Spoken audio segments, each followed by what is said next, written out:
इस लेक्चर में हम लोग बहुत डिटेल वे में डिस्कस करने वाले हैं रेजिस्टर के बारे में, इंडक्टर के बारे में और कैपेसिटर के बारे में। मैं चाहता तो रेजिस्टर का, इंडक्टर का और कैपेसिटर का अलग अलग लेक्चर बनाता, बट मैंने ऐसा नहीं किया क्योंकि मुझे ये सब एक साथ आपको बताना था।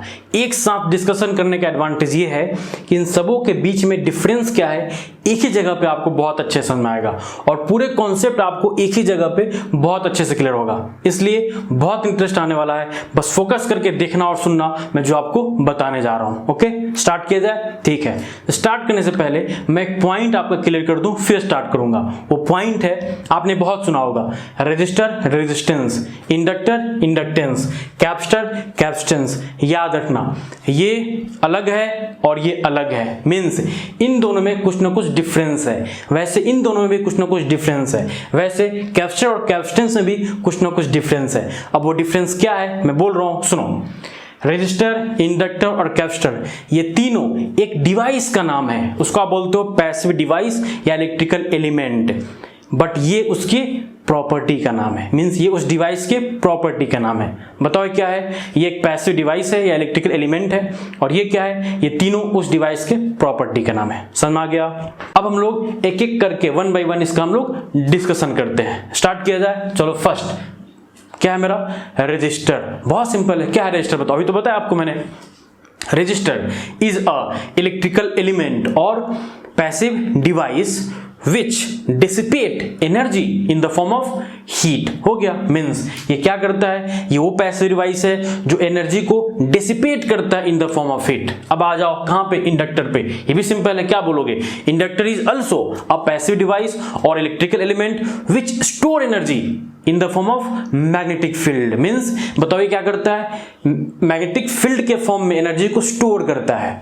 और ये बताओ क्या है, ये भी आपको पता है, it is also a electrical element और passive device which store energy in the form of electric field. ये इलेक्ट्रिक फील्ड के फॉर्म में एनर्जी स्टोर करता है, ये मैग्नेटिक फील्ड के फॉर्म में एनर्जी स्टोर करता है, और ये एनर्जी स्टोर नहीं करता, ये एनर्जी डिसिपेट करता है हीट के फॉर्म में। समझ में आ गया? ठीक है, तो आप इसको बहुत अच्छे से समझ गए। अब डिस्कस करना स्टार्ट करते हैं हम लोग रेजिस्टेंस के बारे में। ये भी क्या है, बहुत सिंपल है, कुछ भी नहीं।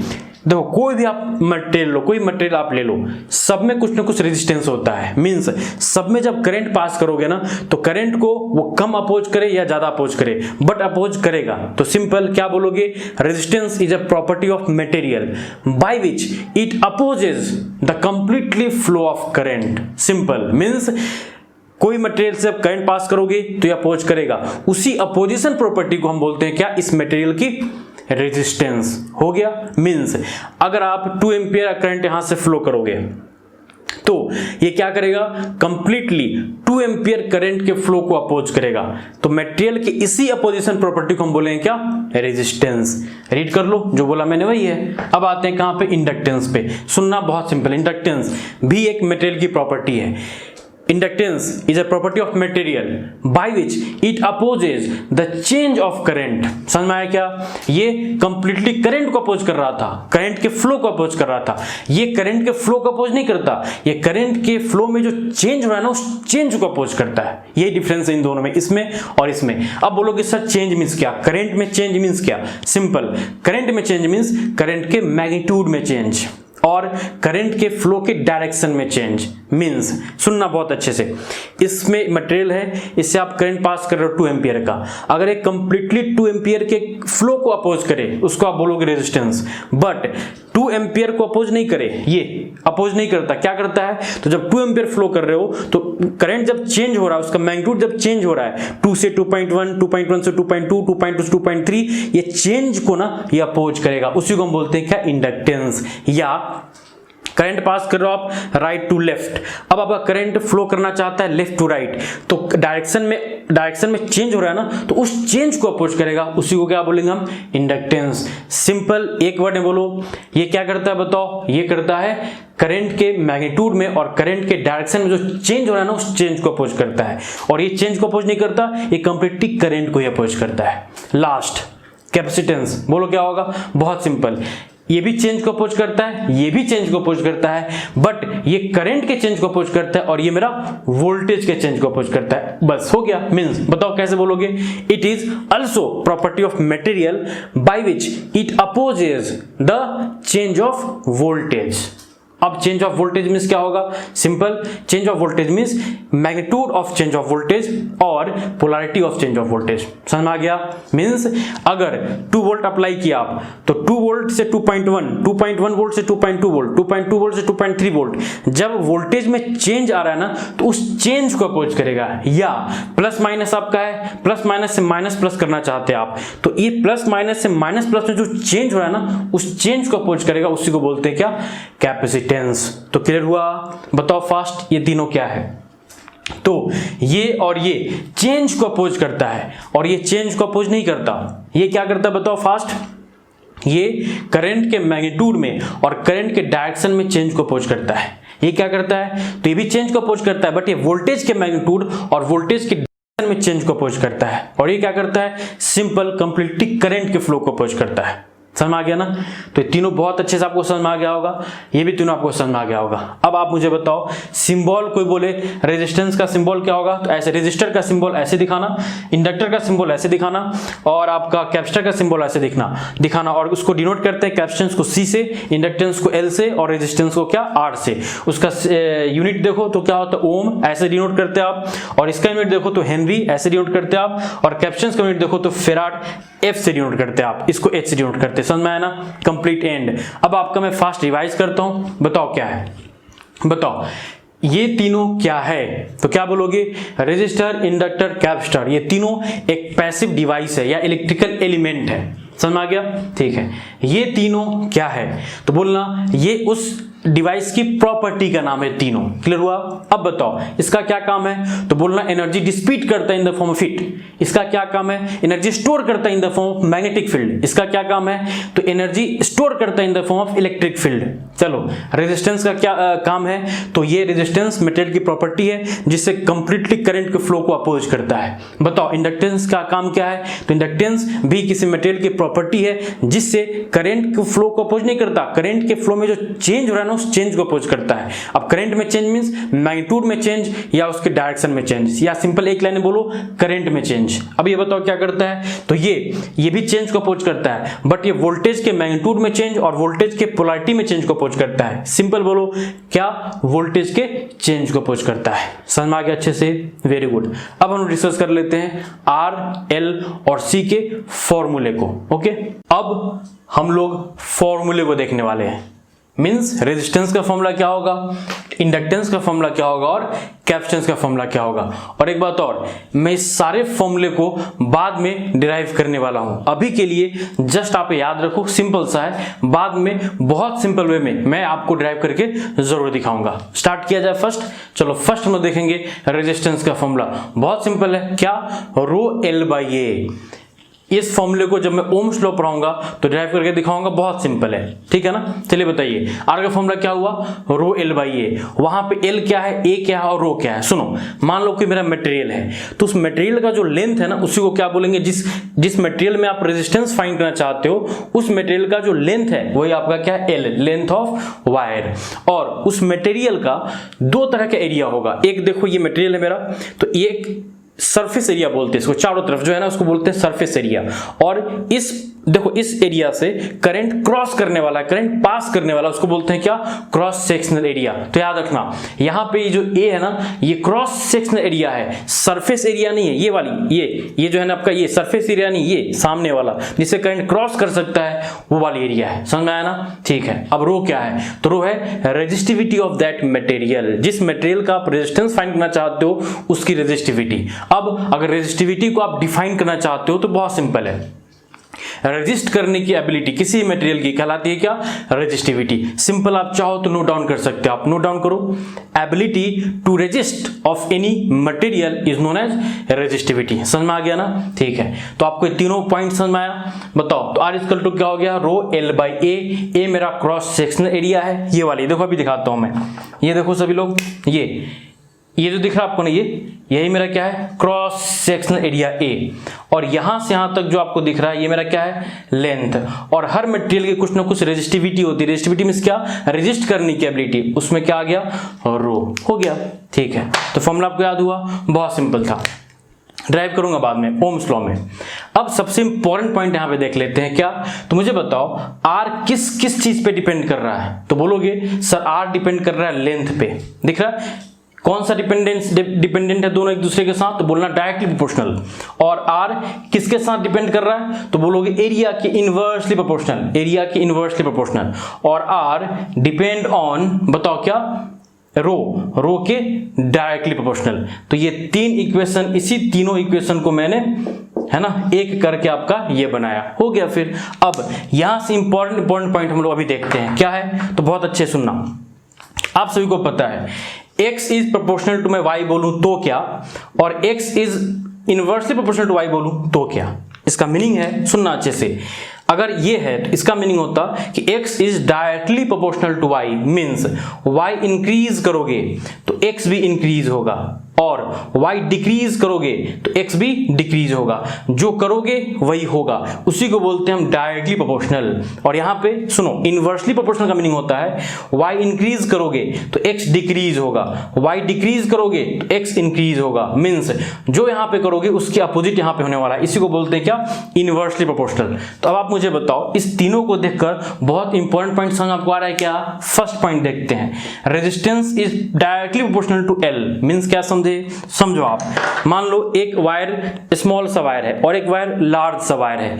जो लार्ज वायर होगा उसमें लेंथ ज्यादा है, तो लेंथ ज्यादा तो रेजिस्टेंस भी ज्यादा। सिंपल, वायर का लेंथ ज्यादा होगा तो रेजिस्टेंस ज्यादा होगा, वायर का लेंथ स्मॉल होगा तो रेजिस्टेंस भी क्या होगा, स्मॉल होगा। क्यों, क्योंकि डायरेक्टली प्रोपोर्शनल होता है लेंथ के। बहुत इंपॉर्टेंट पॉइंट। सेकेंड, उससे इंपॉर्टेंट पॉइंट क्या है, सुनो, एरिया के, क्रॉस सेक्शनल एरिया के इनवर्सली प्रोपोर्शनल होता है क्या, रेजिस्टेंस। समझो कैसे, यहां देखना, अगर आप एक लेते हो थिन वायर, थिन मींस पतला सा वायर लेते हो तो उसका एरिया क्या है, कम, एरिया कम है, क्रॉस सेक्शनल एरिया कम है। थिन वायर का क्रॉस सेक्शनल एरिया कम है, इसलिए उसमें रेजिस्टेंस क्या होगा, ज्यादा होगा। बताया था इनवर्सली का मीनिंग क्या, कम तो ज्यादा, ज्यादा तो कम। और थिक वायर, थिक मींस क्या, मोटा सा वायर लोगे तो उसका एरिया क्या होगा, ज्यादा होगा, तो रेजिस्टेंस क्या होगा, कम। तो इंपॉर्टेंट पॉइंट कि थिन वायर में रेजिस्टेंस ज्यादा होता है और थिक वायर में रेजिस्टेंस कम होता है। आप इसको नोट कर सकते हैं। और ये तो बहुत सिंपल है, रो मींस क्या, रेजिस्टिविटी। जिस मटेरियल की रेजिस्टिविटी ज्यादा उसमें रेजिस्टेंस ज्यादा, जिस मटेरियल की रेजिस्टिविटी कम उसमें रेजिस्टेंस कम। बोलो सबको क्लियर हुआ क्या, बहुत सिंपल था, आप बहुत इजी वे में समझ गए होगे, एंड हुआ। अब मैं आपको बताता हूं एक बहुत इंपॉर्टेंट पॉइंट, सिग्मा, कंडक्टिविटी और कंडक्टेंस। इसी में देख लेते हैं हम लोग, उसके बाद मैं आपको बताऊंगा क्या, इंडक्टेंस और कैपेसिटेंस के बारे में। तो नेक्स्ट मैं बताता हूं आपको कंडक्टेंस और कंडक्टिविटी यहां पे। ओके, नाउ कंडक्टिविटी डिनोट कैसे करते हो उसको आप, सिग्मा से। बहुत सिंपल है, डिफाइन करना हो तो कैसे करोगे, तो याद रखना, रेजिस्टिविटी का रेसिप्रोकल ले लो, क्या हो जाएगा आपका, कंडक्टिविटी मींस सिग्मा। जैसे देखो ना, सिग्मा इक्वल टू क्या हो गया, 1, रेसिप्रोकल मींस क्या, 1 अपॉन ना, 1 upon rho, means reciprocal of resistivity is known as conductivity. तो हो गया formula, sigma equal to 1 upon rho. या आप ऐसे भी लिख सकते हो ना, rho is equal to 1 upon sigma, एक ही बात है। अब रेजिस्टेंस का फॉर्मूला क्या होता है, रो L बाई A। मैं चाहूं तो रो के जगह पे 1 अपॉन सिग्मा पुट कर सकता हूं क्या, तो हाँ देखो ये R इक्वल टू L क्या, सिग्मा इंटू ए।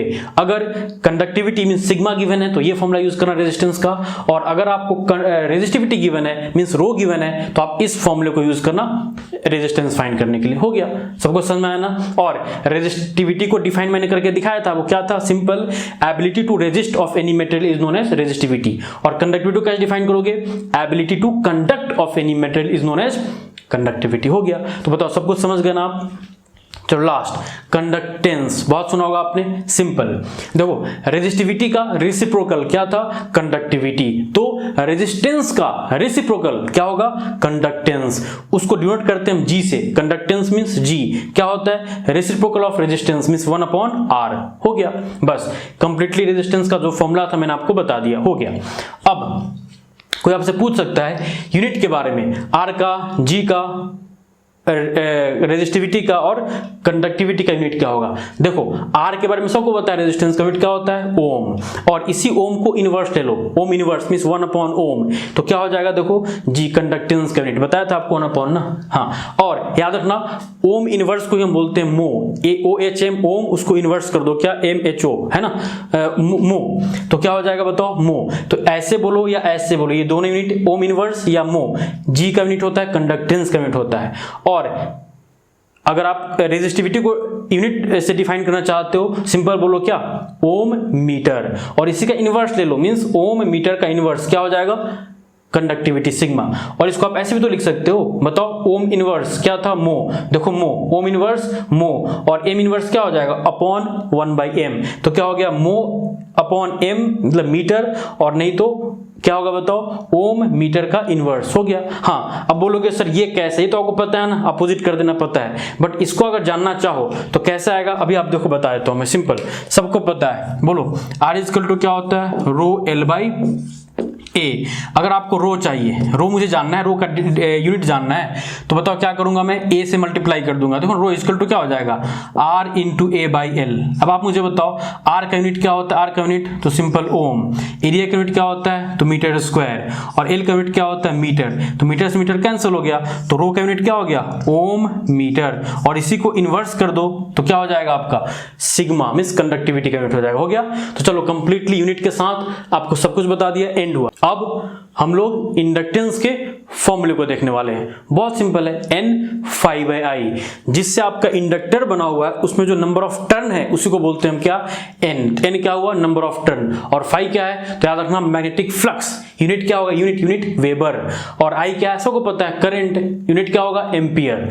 तो ये आपका फॉर्मूला हो गया L equal to inductance equal to N∅I, phi का यूनिट वेबर, आई का यूनिट एम्पियर, और नंबर ऑफ टर्न का कोई यूनिट नहीं होता। हो गया।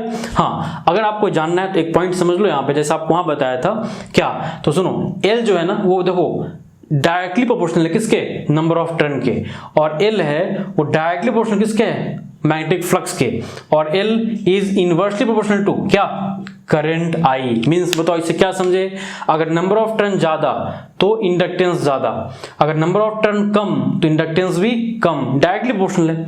अगर फ्लक्स ज्यादा तो इंडक्टेंस क्या ज्यादा, अगर फ्लक्स ज्यादा डायरेक्टली प्रोपोर्शनल है ना तो इंडक्टेंस ज्यादा, अगर फ्लक्स कम तो इंडक्टेंस भी क्या होगा कम, बट करंट ज्यादा पास होगा तो उसमें इंडक्टेंस कम होगा, और करंट कम पास होगा तो इंडक्टेंस ज्यादा होगा, क्योंकि देखो इनवर्सली प्रोपोर्शनल है। सबको समझ में आया क्या।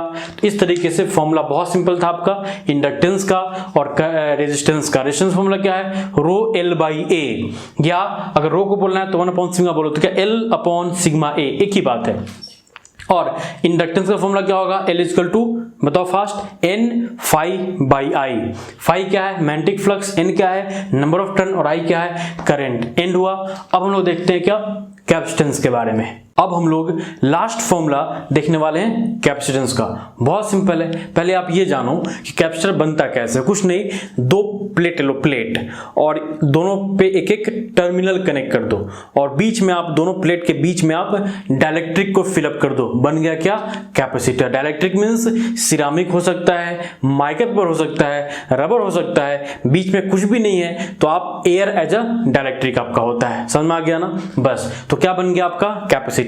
याद रखना ऐसे देखने में आपको लगेगा लाइन, बट ये दो लाइन नहीं है, ये प्लेट है, प्लेट देखो प्लेट है ना, कुछ ना कुछ एरिया होगा इसका। देखो यहाँ पे दो प्लेट, बीच में कुछ डाइलेक्ट्रिक कुछ नहीं है तो एयर एज अ डाइलेक्ट्रिक होगा, और देखो एक टर्मिनल दो टर्मिनल, बस यहाँ वोल्टेज कनेक्ट कर दो। वोल्टेज कनेक्ट करने के बाद क्या होगा उसमें चार्ज स्टोर हो जाता है, इसके अंदर चार्ज स्टोर हो जाता है। हो गया कैपेसिटर वर्क, समझ गया अपना, ठीक है।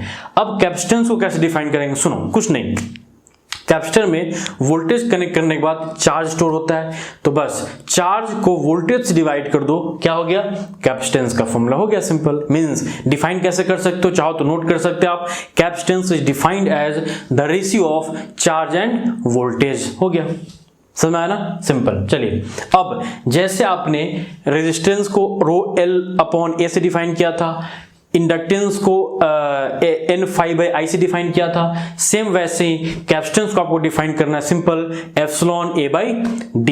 अब एप्सिलॉन क्या है, A क्या है, D क्या है, इन तीनों को समझते हैं। बहुत सिंपल है, सुनो कुछ नहीं।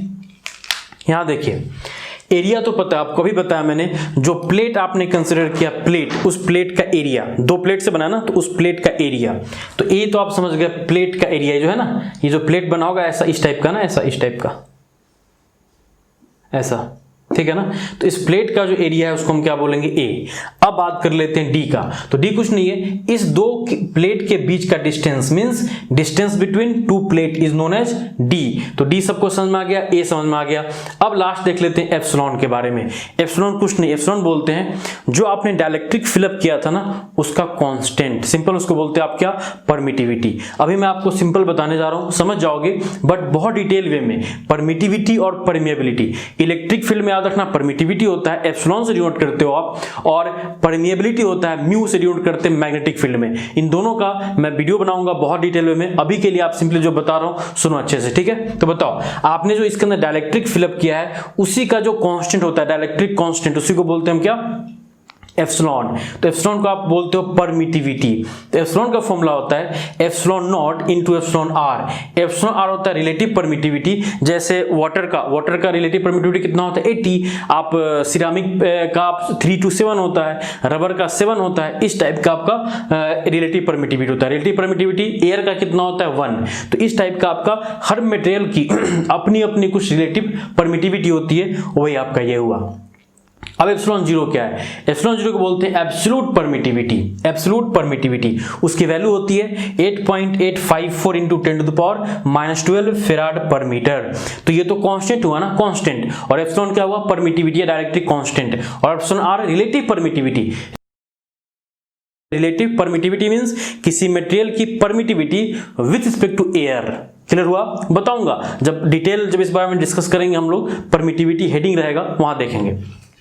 तो क्या मैं बोल सकता हूं क्या ये कांस्टेंट है, तो बोल सकता हूं क्या कि epsilon means permittivity is proportional to क्या, epsilon R means relative permittivity. समझ में आया ना, देखो ऐसे बोल सकते हैं हम लोग।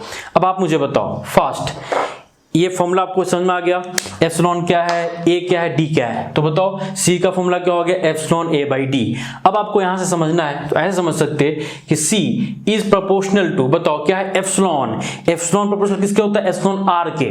तो क्या हो जाएगा, एप्सिलॉन आर। और सी इज प्रोपोर्शनल टू क्या है, डायरेक्टली प्रोपोर्शनल टू क्या है, बताओ, एरिया। और सी इज इनवर्सली प्रोपोर्शनल टू किसके, डिस्टेंस के।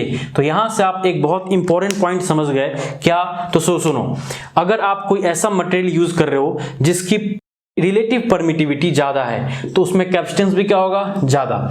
और ऐसा मटेरियल यूज कर रहे हो आप जिसकी रिलेटिव परमिटिविटी कम है तो कैपेसिटेंस भी क्या होगा उसकी, कम। और अगर आप कोई कैपेसिटर यूज कर रहे हो जिसमें प्लेट, उसका प्लेट लार्ज है, प्लेट लार्ज है, देखो एरिया लार्ज है, देखो ना डायरेक्टली प्रोपोर्शनल, इसलिए एरिया लार्ज है तो कैपेसिटेंस भी उसका लार्ज होगा। एरिया स्मॉल है तो उसमें कैपेसिटेंस भी स्मॉल होगा। और डिस्टेंस, 2 प्लेट के बीच का डिस्टेंस ज्यादा है, ये इनवर्सली है, इनवर्सली 2 प्लेट के बीच का डिस्टेंस ज्यादा है तो कैपेसिटेंस क्या होगा, कम। और 2 प्लेट के बीच का डिस्टेंस कम है तो कैपेसिटेंस क्या होगा, ज्यादा। तो बताओ सभी को क्लियरली समझ में आया क्या, ये भी समझ में आया होगा। इसके बारे में बाद में बहुत डिस्कस करेंगे, परमिएबिलिटी के साथ, म्यू के साथ, मैग्नेटिक फील्ड, ठीक है।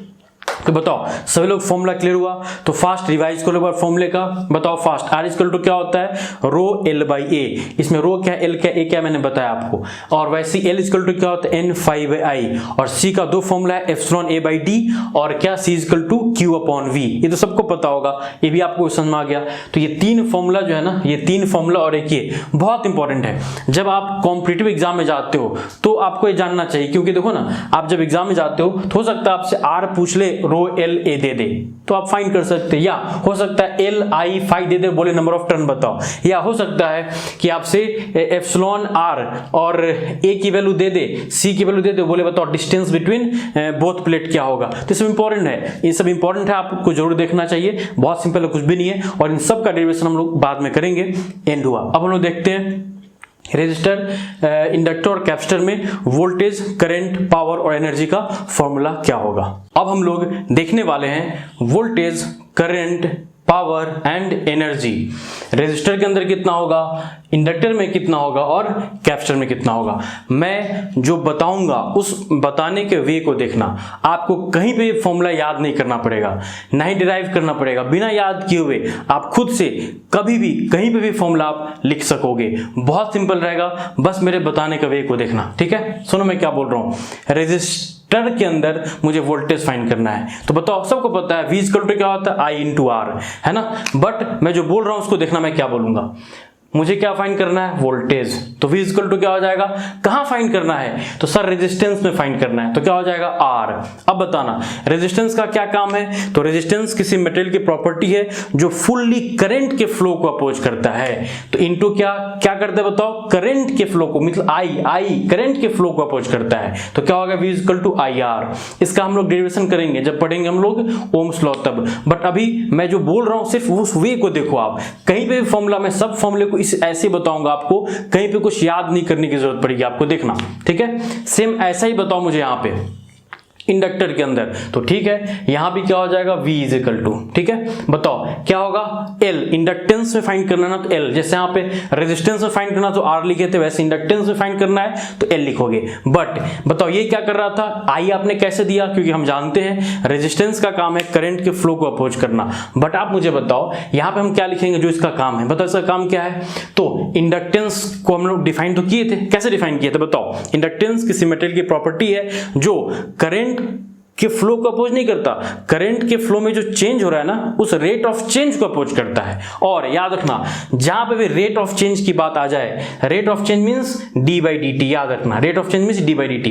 कहां पे रेट ऑफ चेंज, तो बोले चार्ज में रेट ऑफ चेंज, तो आप बोलना d q by D T. इसका मीनिंग हुआ rate of change with respect to time, किसका, चार्ज का। अगर कोई बोले रेट ऑफ चेंज है ना तो डी बाई डी टी बोलना। कहां पे, तो कोई बोले करंट में रेट ऑफ चेंज तो बोलना D I by D T, current में rate of change with respect to time. कोई बोले रेट ऑफ चेंज वोल्टेज में तो बोलना डी बाई डी टी, इसका मीनिंग हुआ रेट ऑफ चेंज कहां पे, तो कोई पूछा वोल्टेज में तो आप बोलना v, d we by D t means क्या हो गया, rate of change with respect to time of voltage. तो अब आप मुझे बताओ यहां पे मैं क्या लिखूं। सिंपल, इंडक्टर का काम क्या है, rate of change of current को अपोज करना। तो यहां पर मैंने L लिख दिया। अब आप मुझे बताओ रेट ऑफ चेंज मींस क्या बताया था मैंने, डी बाई डी टी। देखो हो गया फॉर्मूला। बट ये क्या करता है, करंट के रेट ऑफ चेंज में अपोज करता है, तो आप क्या लिखोगे I। फॉर्मूला बन गया क्या, V equal to L d by t. कुछ भी याद करना पड़ा क्या, बिल्कुल नहीं। जैसा आपने लिखा था यहाँ पे R, V equal to R, वैसे V इक्वल टू L। ये करंट को अपोज करता है इसलिए कंप्लीट करंट आपने लिखा, और ये करंट को अपोज नहीं करता, करंट में जो rate of change D by D T हो रहा है करंट में उसको अपोज करता है, तो L D I by T V equal to हो गया। अब इसको देखते हैं। देखो मैं इसके लिए फॉर्मूला गलत लिख रहा हूं, बट पहले गलत लिखूंगा बाद में उसको सही करूंगा। सुनो मैं कैसे लिखता हूं, सिंपल बताना। V इज इक्वल टू, जैसे आपने R लिखा था, L लिखा था, वैसे कैप्शंस में क्या होगा, C होगा। ओके, बट अब ये क्या करता है मुझे बताओ, ये क्या करता है, rate of change of voltage को अपोज करता है। याद है बताया था, rate of change of voltage को अपोज करता है। तो आप मुझे बताओ यहां क्या लिखोगे, रेट ऑफ चेंज मींस क्या, डी बाई डी टी। किस में रेट ऑफ चेंज, तो वोल्टेज में रेट ऑफ चेंज को अपोज करता है। आप मुझे बताओ D we by D T.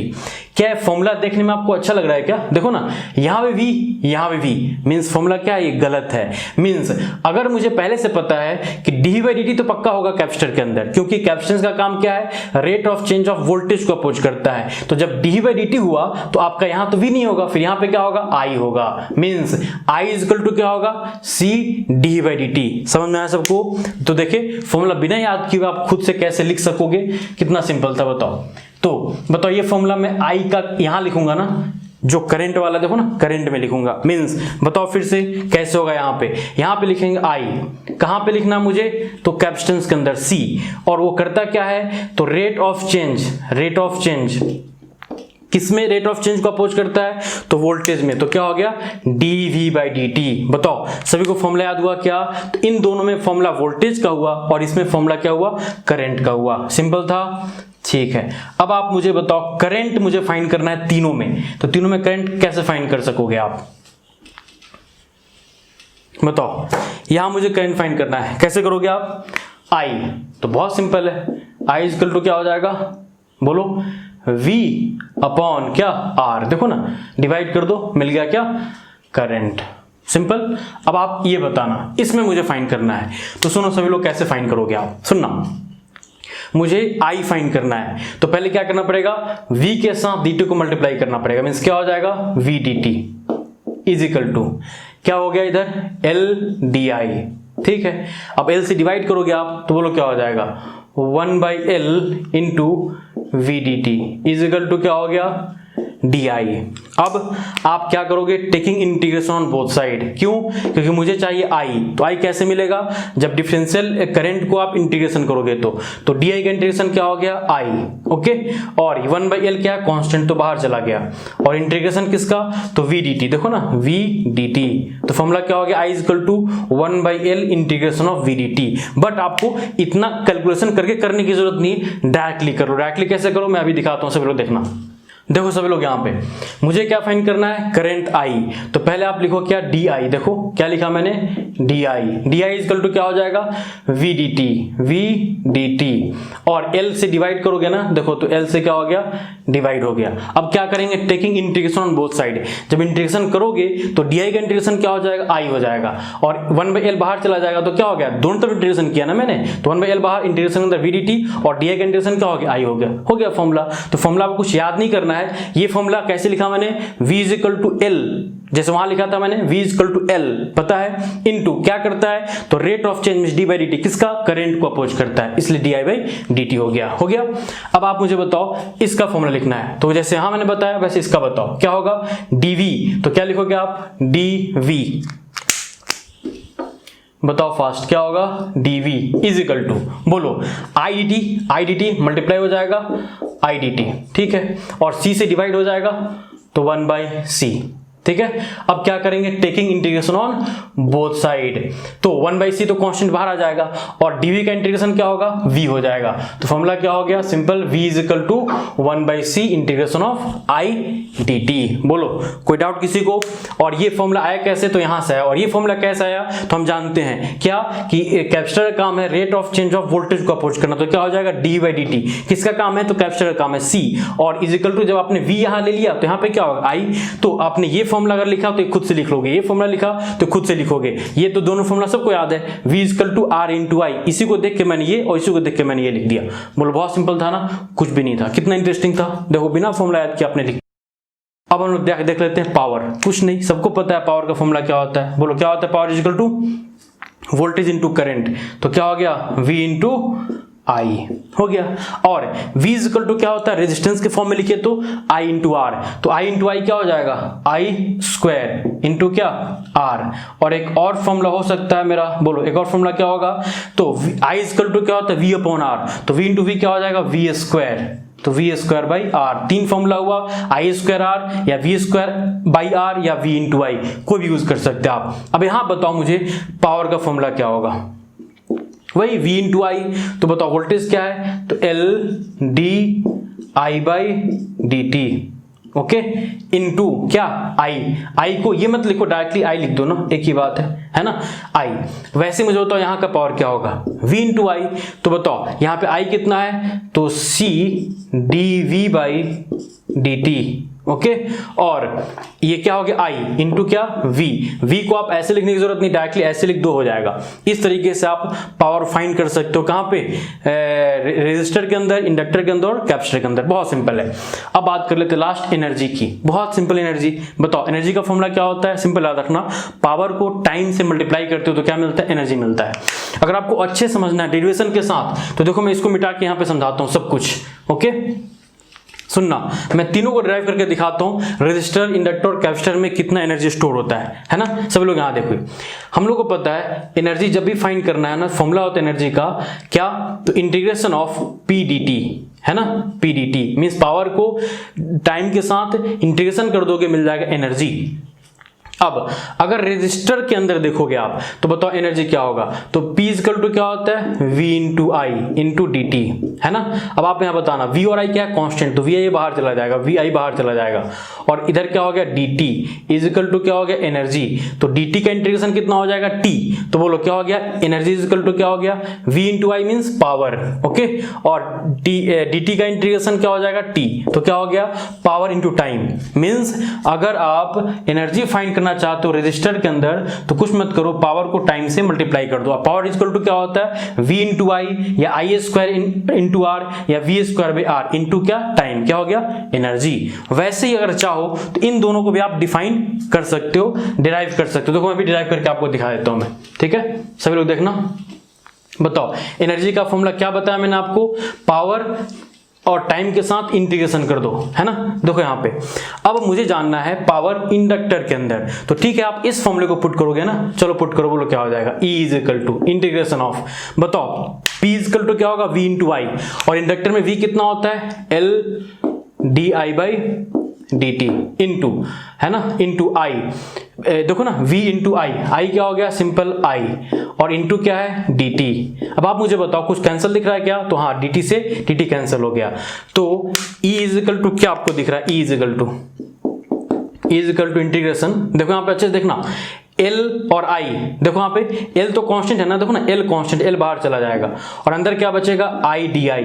I constant नहीं, याद रखना I कांस्टेंट नहीं है क्योंकि देखो I के साथ DI भी है। अब आप मुझे बताओ I डी का इंटीग्रेशन क्या होगा, I स्क्वायर बाई 2, तो बोलो क्या हो गया, L तो बाहर था और I का इंटीग्रेशन क्या हो गया, I स्क्वायर बाई 2, तो बताओ एनर्जी का फॉर्मूला क्या हो गया, हाफ, देखो ना क्या फॉर्मूला हो गया, हाफ LI स्क्वायर। किसमें एनर्जी का फॉर्मूला, ये एनर्जी का फॉर्मूला है इसके अंदर, इंडक्टर के अंदर। तो बताओ एनर्जी का फॉर्मूला इंडक्टर में कितना हो गया, हाफ LI क्या स्क्वायर। बोलो सिंपल था ना, और डेरिवेशन कुछ भी नहीं है, बहुत सिंपल है।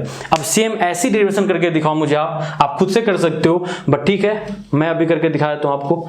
क्या एनर्जी बताओ मुझे आप कैपेसिटर के अंदर कितना होगा बताना सभी लोग, सेम यही काम करते हैं। एनर्जी इज इक्वल टू, बोलो P इज इक्वल टू क्या होता है, V इंटू आई, देखो ना यही तो है। तो बताओ V तो V है मेरा, V यहाँ पे V, और I क्या है, C dV by dt, okay, और यहाँ पे क्या होगा dt। देखो यहाँ पे dt से dt क्या हो गया, कैंसिल हो गया, और देखो यहाँ पे c बाहर चला गया, c इंटीग्रेशन v dv अंदर रहेगा। देखो v कांस्टेंट नहीं है, c कांस्टेंट था बाहर गया बट v कांस्टेंट नहीं है, v क्या है, देखो dv के साथ मल्टीप्लिकेशन फॉर्म में है तो क्या है वेरिएबल, तो बोलो क्या हो जाएगा, c तो बाहर है और v का dv के साथ इंटीग्रेशन कितना होगा, v square by 2, v square by 2, तो बोलो क्या हो गया फॉर्मूला एनर्जी का फॉर्मूला क्या हो गया, हाफ c v स्क्वायर, है ना। तो बताओ यहाँ फॉर्मूला मेरा मिल गया क्या, एनर्जी का भी हाफ c v स्क्वायर, ठीक है। तो ये तो आप समझ गए, आप खुद से लिख सकते हो आप, बहुत ही सिंपल याद रखना, energy is equal to integration of p dt, बस, है ना। और यहाँ मेरा पहले वैसे था क्या, तो यहाँ करंट का फॉर्मूला था, बताओ करंट का फॉर्मूला क्या होता है, I is equal to c dv by dt, ठीक है। तो सारे फॉर्मूले आपको याद हो गए, बहुत सिंपल है, मैं बोलूंगा याद करने की जरूरत नहीं है, ये सबको पता है। और इसको देखकर मैंने ये लिखा, इसको देखकर मैंने ये लिखा, इससे ये बनाया, इससे ये बनाया, इससे ये बनाया, v इंटू आई करके मुझे ये मिला, और इसको तो मैंने बता दिया आपको, हो गया। अगर आप चाहते हो डायरेक्टली इसको याद रखना तो ये तो बहुत सिंपल है, पावर इंटू टाइम कर लो आपको ये मिल जाएगा। बट इसको याद रखना चाहते हो तो याद करो, आपने कभी पढ़ा होगा, पढ़ा क्या कभी, हाफ mv स्क्वायर पढ़ा होगा। ये क्या होता है, किसी भी मटेरियल की अगर काइनेटिक एनर्जी की बात करो, काइनेटिक एनर्जी, तो हम क्या बोलते हैं, half mv square. m means mass of that material और v मींस वेलोसिटी। देखो जरा कुछ मिलता जुलता दिख रहा है क्या आपको, देखो हाफ मास के को रिप्लेस कर दो आप इंडक्टर से, क्यों, इंडक्टेंस से, क्यों, क्योंकि मुझे इंडक्टर के अंदर देखना है, तो क्या हो जाए इंडक्टेंस। और सिंपल याद रखना, करंट इंडक्टर में होगा और वोल्टेज कैपेसिटर में होगा, तो बोलो क्या हो जाएगा, मास को रिप्लेस कर दी L से, और ये देखो सबको याद होता है इसलिए बता, सबको ये याद रहता है इसलिए मैं आपको बता रहा हूँ। और वोल्टेज को रिप्लेस कर दो, सॉरी वेलोसिटी है उसको रिप्लेस कर दो करंट से, फॉर्मूला याद हो गया। अगर याद है तो डायरेक्टली बहुत इंपॉर्टेंट है, इजी है, और नहीं तो डिराइव कर सकते, मैं डिराइव करके दिखाया। ये कैसे याद रखोगे, तो M को रिप्लेस कर दो कैपेसिटर में, क्या हो, कैपेसिटेंस C से, और यहाँ क्या है वेलोसिटी का स्क्वायर, यहाँ वेलोसिटी को रिप्लेस कर दो वोल्टेज से, तो वोल्टेज का स्क्वायर। ऐसे फॉर्मूला आप याद रख सकते हो, नहीं तो डिराइव करके दिखाया, बहुत सिंपल था। बोलो सबको समझ में आया क्या, बहुत सिंपल, बस इतना याद रखो, ये किसी को भी याद है, बस ये आप याद रखिए, इंडक्टर के अंदर वोल्टेज होता है L di बाई dt, और कैपेसिटर के अंदर करंट होता है C dv बाई dt। इससे आप कुछ भी बना सकते, इससे आप कुछ भी बना सकते, हो गया, ठीक है। अब हम लोग समझेंगे इंडक्टिव रिएक्टेंस को और कैपेसिटिव रिएक्टेंस को। ओके सुनो, मैंने बताया था आपको क्या कि हर मटेरियल में कुछ ना कुछ रेजिस्टेंस होता है, चाहे वो कम रेजिस्टेंस हो या ज्यादा रेजिस्टेंस हो, बट रेजिस्टेंस होता है। वैसे रेजिस्टर के अंदर तो आपका रेजिस्टेंस था R से डिनोट किए थे आप, बट सुनो इंडक्टर और कैपेसिटर भी किसी न किसी मटेरियल से बना होगा और हर मटेरियल में कुछ ना कुछ रेजिस्टेंस होता है, तो इंडक्टर और कैपेसिटर के रेजिस्टेंस को हम बोलते हैं क्या, रिएक्टेंस। इंडक्टर और कैपेसिटर में भी रेजिस्टेंस होता है बट उसको हम रेजिस्टेंस नहीं बोलते, रेजिस्टेंस बोलना गलत है, उसको क्या बोलते हैं हम, रिएक्टेंस। समझ में आ गया? तो इंडक्टर और कैपेसिटर भी किसी न किसी मटेरियल से बना हुआ है और हर मटेरियल में कुछ ना कुछ रेजिस्टेंस होता है, तो इंडक्टर और कैपेसिटर में भी कुछ ना कुछ रेजिस्टेंस होगा, बट उसे हम रेजिस्टेंस नहीं बोलते, उसको हम बोलते हैं रिएक्टेंस। और इंडक्टर में जो रिएक्टेंस होता है उसको बोलते हैं इंडक्टिव रिएक्टेंस, XL से डिनोट करते हैं, और कैपेसिटर में जो रिएक्टेंस होता है उसको हम बोलते हैं क्या, कैपेसिटिव रिएक्टेंस, उसको हम XC से डिनोट करते हैं। समझ में आ गया? ठीक है, तो इसका यूनिट क्या था बताओ? इसका यूनिट मैंने आपको बताया था, ये क्या था इसका यूनिट, रेजिस्टेंस का ओम। तो वैसे ही इन दोनों का भी यूनिट क्या होगा, ओम होगा। मींस XL का भी कोई पूछा आपसे यूनिट तो क्या बोलोगे, ओम, क्योंकि ये सब तो एक ही है ना, हमने बोला रेजिस्टेंस ही है, बट ये इंडक्टिव रिएक्टेंस और कैपेसिटिव रिएक्टेंस है, मींस उसको आप रिएक्टेंस बोलोगे। ठीक है, चलिए, तो आपको ये समझ में आ गया। अब इस सब का फॉर्मूला होता है, फॉर्मूला बताने जा रहा हूं, सभी लोग सुनो। XL का फॉर्मूला होता है सिंपल 2πfl, है ना। देखो क्या होगा, 2πfl हो गया, है ना। और 2πf को क्या बोलते हैं, 2πf को बोलते हैं हम ओमेगा, तो ओमेगा L, है ना। 2πf को बोलते हैं ओमेगा और L तो है मेरे पास, हो गया। अब यहाँ पे F क्या है तो बोलोगे F हर्ज वाली फ्रीक्वेंसी, देखो ना लिख के दिया है, F इज फ्रीक्वेंसी इन हर्ज। और ओमेगा क्या है, तो ओमेगा भी फ्रीक्वेंसी है बट फ्रीक्वेंसी इन रेडियन पर सेकेंड, या उसको बोलते हैं एंगुलर फ्रीक्वेंसी। जैसे आपको एग्जांपल बता देता हूं मैं, जैसे हम लोग बोलते हैं ना हमारे घर में जो लाइट आती है उसकी फ्रीक्वेंसी कितनी होती है, 50 हर्ज, तो बोलते हैं ना 50 हर्ज, तो वही हुआ आपका फ्रीक्वेंसी इन हर्ज। लेकिन अगर आप बोलोगे ओमेगा के टर्म में इसको डिफाइन करोगे तो कुछ नहीं करो, आप 2πf कर दो, f में 2π से मल्टीप्लाई करते तो मिलता है एंगुलर फ्रीक्वेंसी या फ्रीक्वेंसी इन रेडियन पर सेकेंड। तो बताओ क्या हो जाएगा, 2 इंटू पाई की वैल्यू कितनी होती है, 3.14, और f कितनी है मेरी 50, तो सॉल्व करोगे तो 15 इंटू क्या हो जाएगा 100, और इसमें मल्टीप्लाई करो तो क्या आ जाएगा 314 रेडियन पर सेकेंड। मीन्स हम लोग बोल सकते हैं कि मेरे घर, हम लोग घर में जो लाइट आती है ना, उसकी फ्रीक्वेंसी होती है 50 हर्ज, अगर हर्ज में बोलना है तो, और अगर एंगुलर फ्रीक्वेंसी में बोलना है या रेडियन पर सेकेंड में बोलना है तो क्या बोलोगे आप, 314 क्या ओमेगा के फॉर्म में फ्रीक्वेंसी है। तो इस तरीके से आपको एफ और ओमेगा समझ में आया। तो बताओ फास्ट, एक्सएल इक्वल टू क्या होता है, 2πfl, और उसको हम डिनोट कैसे कर सकते हैं, 2πf को ओमेगा, ओमेगा एल, सबको समझ में आया क्या। और एल क्या है बताओ, इंडक्टेंस, आपको पता है। अब एक लास्ट सिंपल से पॉइंट को डिस्कस कर लेते हैं, सभी लोग सुनो, बहुत इंटरेस्टिंग है, इंपॉर्टेंट भी है। क्या है तो सभी लोग यहां देखना, ये अगर कोई पूछे आपसे कि एग्जाम में आता है, कॉम्पिटिटिव एग्जाम में पूछते हो लोग कि डीसी के लिए इंडक्टर कैसे एक्ट करता है, कैसे एक्ट करता है, तो सुनो ऐसे बोलना, मुझे पता है, क्या बताया मैंने आपको, एक्सएल इक्वल टू क्या बताया, 2πfl। मैंने बोला डीसी के लिए, डीसी सोर्स के लिए, तो डीसी में एफ क्या होता है बताओ सभी लोग, फ्रीक्वेंसी कितनी होती है डीसी की, 0, सबको पता है डीसी में फ्रीक्वेंसी 0 होता है। अब आप एफ इक्वल टू 0 यहां पे पुट करोगे, है ना, तो बताओ एक्सएल क्या आ जाएगा, एफ को 0 यहां पुट करो, एक्सएल क्या आ गया, 0 आ गया। एक्सएल मींस क्या बताया मैंने आपको, रेजिस्टेंस ही है, बट ये रेजिस्टेंस किसकी रेजिस्टेंस है, इंडक्टर के अंदर रेजिस्टेंस, इसको बोलते हैं हम इंडक्टिव रिएक्टेंस।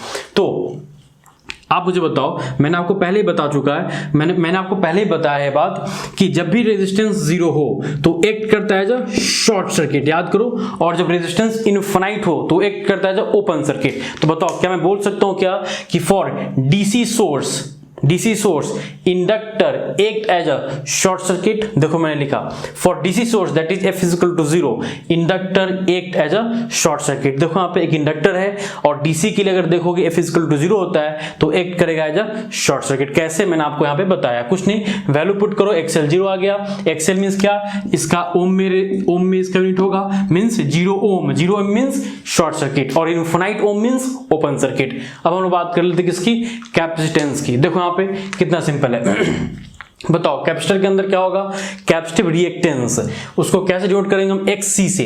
तो XC इक्वल टू होता है 1 अपॉन क्या होता है बताओ, 1/2πfc है ना। ये क्या था 2πfl, ये 1/2πfc।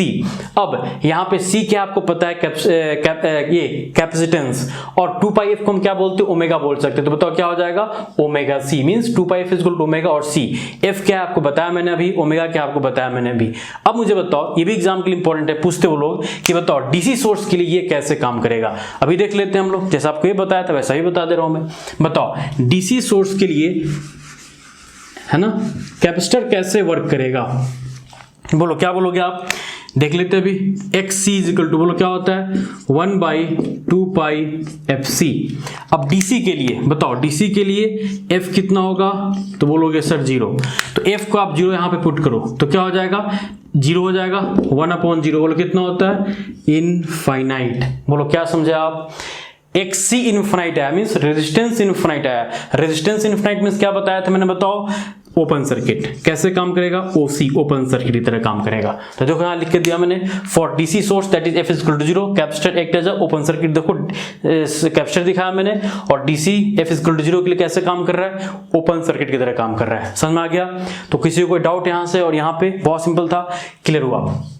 तो लास्ट बताओ XL इक्वल टू क्या होता है 2πfl, और XC इक्वल टू क्या होता है 1/2πfc, और 2πf इक्वल टू क्या ओमेगा, और 2πf मींस क्या ओमेगा, तो क्या होगा ओमेगा L और उसका 1/ωc। और कैसे क्या करता है आपको पता है, ये एग्जाम के लिए इंपॉर्टेंट है। जस्ट आपसे कोई पूछ सकता है कि for DC source inductor act as a what and capacitor act as a what, तो क्या बोलोगे, inductor act as a short circuit और capacitor act as a open circuit. क्यों, क्योंकि यहाँ पे रेजिस्टेंस 0 हो रहा है और यहाँ पे रेजिस्टेंस कितना हो रहा है, इनफाइनाइट हो रहा है, आपको पता है। अब आपने बहुत सुना होगा इंपीडेंस के बारे में, डिनोट कैसे करते हैं, उसको हम जेड से डिनोट करते हैं, और यूनिट क्या होता है उसका ओम होता है। कैसे डिफाइन करोगे, बहुत सिंपल है, कुछ भी नहीं है, रेजिस्टर इंडक्टर कैपेसिटर आपने पढ़ा, बस किसी भी दो या तीनों के कॉम्बिनेशन को बोलते हैं हम क्या, इंपीडेंस, जेड से डिनोट करते हैं। देखो रेजिस्टर के साथ आपने इंडक्टर कनेक्ट कर दिया, RL इंपीडेंस हो गया, वैसे ही रेजिस्टर के साथ कैपेसिटर कनेक्ट कर दिया, RC इंपीडेंस हो गया, L और C को कनेक्ट कर दिया, LC इंपीडेंस हो गया, RLC को कनेक्ट कर दिया एक साथ, इंपीडेंस हो गया। तो सिंपल समझ में आया ना। हाँ अब इसको लिखेंगे कैसे मैं बताता हूं, सुनो। रेजिस्टर है तो आप कैसे रेजिस्टेंस को दिखाते हैं, आप R से, और अभी बताया मैंने इंडक्टर के अंदर जो रेजिस्टेंस होता है उसको क्या बोलते हैं हम, बताओ रिएक्टेंस, इंडक्टिव रिएक्टेंस। तो देखो मुझे क्या बताना है, जेड ओम में होता है, तो यहां भी मुझे बताना होगा ओम में, ये ओम में तो ये भी ओम में बताना होगा। अगर आप एल लिखते हो एल तो क्या हो गया, तो हेनरी में है ना, मुझे ओम में बताना है, तो बोलो क्या हो जाएगा XL, क्या होगा बताओ XL, बताया था आपको ना मैं अभी XL। और याद रखना जब भी XL होगा ये इमेजिनरी टर्म होता है, कैपेसिटर और इंडक्टर दोनों, कैपेसिटेंस और इंडक्टेंस दोनों इमेजिनरी टर्म है आपका। तो यहाँ पे क्या आ जाएगा बताओ JXL, जैसे 2J 5J ऐसा कुछ है ना। और यहाँ बताओ क्या होगा R, और याद रखना इसको भी आप डिनोट कैसे करोगे, ओम में क्या होगा XC, बट ये होता है -JXC। मीन्स देखो कहीं मान लो लिखा हुआ है 2J और कहीं लिखा हुआ है -2J, बताओ ये मेरा क्या है, ये 100%, बताओ ये इंडक्टिव रिएक्टेंस है ये, और ये माइनस आ गया -J तो क्या हो गया कैपेसिटिव रिएक्टेंस। तो माइनस साइन आप समझ गए, कैपेसिटिव रिएक्टेंस को डिनोट करने के लिए शो कर रहे हैं, और प्लस साइन आपका इंडक्टिव रिएक्टेंस को डिनोट करने के लिए शो कर रहे हैं, ठीक है। अब ये बता दो इसको कैसे बोलोगे आप, तो JXL, और ये क्या हो जाएगा -JXC। वैसे ये बताओ R, और ये क्या हो जाएगा JXL, और ये क्या हो जाएगा -JXC। तो अगर आपको लिखना हो तो कैसे लिखोगे, Z इज इक्वल टू बताओ R प्लस JXL, इसी को बोलेंगे इंपीडेंस। ये ओम में, ये भी ओम में, देखो ये भी ओम में है आपका। यहाँ Z क्या होगा R -JXC, okay -JXC।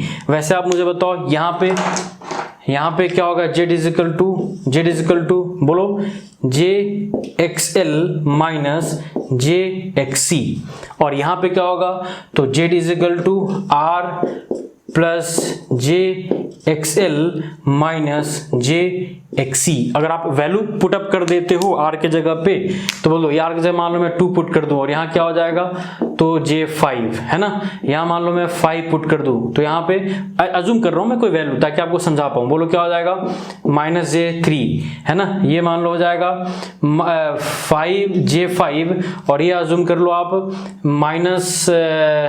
J3, यहाँ पे आपको मान ले तो आपका 5, ये हो जाएगा J3 और ये अज्यूम कर लेता हूँ मैं -5J। तो यहाँ बताओ अगर मैं पुट करूँ तो क्या हो जाएगा, ये 2 प्लस बोलो क्या J5। याद रखना जहां भी ऐसा आपको J5 पॉजिटिव में दिखे, पॉजिटिव इमेजिनरी प्लस कोई वैल्यू हो, समझ जाना हो क्या है बताओ, वो है आपका इंडक्टिव रिएक्टेंस। और अगर ऐसे देखो यहाँ पे तो बोलो क्या हो जाएगा 5 माइनस J3। याद रखना जहां पे आपको ऐसे -J के साथ कोई कांस्टेंट दिख जाए, समझ जाना हो क्या है, वो है कैपेसिटिव रिएक्टेंस। और ये क्या था आपका इंडक्टिव रिएक्टेंस। ठीक है, वैसे ही बता दो मुझे ये कितना हो जाएगा, ये हो जाएगा आपका J5 माइनस J3। चाहो तो इसको आप लिख सकते हो, बताओ क्या हो जाएगा, ये हो जाएगा आपका J2 माइनस हो जाएगा ना ये।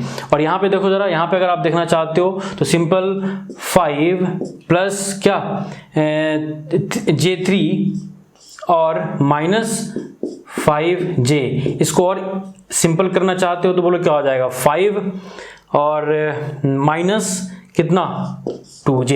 तो ये सब ओम में है। तो आप समझ में आया ना इम्पीडेंस क्या होता है। इम्पीडेंस Z से डिनोट करते हैं, ओ यूनिट उसका ओम होता है। और ये कैसे हो गया आपको समझ में आया। एक्सएल एक्सी क्या होता है आपको पता है, एक्सएल मीन्स 2πfl या ओमेगा एल बोलो, और एक्सी मीन्स 1/2πfc या ओमेगा सी, 1/ओमेगा सी बोलो, एक ही बात है, समझ में आया। तो ऐसा इम्पीडेंस क्या होता है आप समझ गए। अब एक आपने सुना होगा एडमिटेंस आप लिख लो जरा। एडमिटेंस होता है इंपीडेंस का रेसिप्रोकल। मींस इंपीडेंस क्या था बताओ, Z।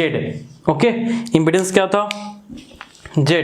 तो Z को रेसिप्रोकल फॉर्म में लिखो, मींस 1/Z, तो क्या हो जाएगा Y। ओके, और Y को हम बोलते हैं क्या, आप लिख लो सभी लोग, Y को बोलते हैं एडमिटेंस। तो Y क्या हुआ एडमिटेंस, उसको डिफाइन कैसे करोगे तो 1/Z। मींस बताओ ये क्या होता है ओम, 1/ओम क्या हो जाएगा ओम इनवर्स या मो, है ना। तो ये आपका क्या हो जाएगा मो या ओम इनवर्स। ठीक है, तो इस तरीके से आप एडमिटेंस Y से डिनोट करते हैं, वो Z इंपीडेंस का रेसिप्रोकल होता है। क्लियर हुआ सब कुछ आपका, ठीक है। अब लास्ट, सीरीज पैरेलल में अगर रेजिस्टर होगा तो क्या, इंडक्टर होगा तो क्या, कैपेसिटर होगा तो क्या, ये मैं आपका नेक्स्ट लेक्चर में बताने वाला हूं। उसके बाद वोल्टेज डिवीजन रूल और करंट डिवीजन रूल आप कैसे यूज कर सकते हो रेजिस्टर, कैपेसिटर, इंडक्टर में, ये भी मैं आपको नेक्स्ट लेक्चर में आपको बताने वाला हूं। क्लियर हुआ सब कुछ जो बताया, रिविजन करो, कुछ भी नहीं है, बहुत सिंपल, एक बार आपको और देखना है देख लो, बहुत ईजी है। एंड हुआ।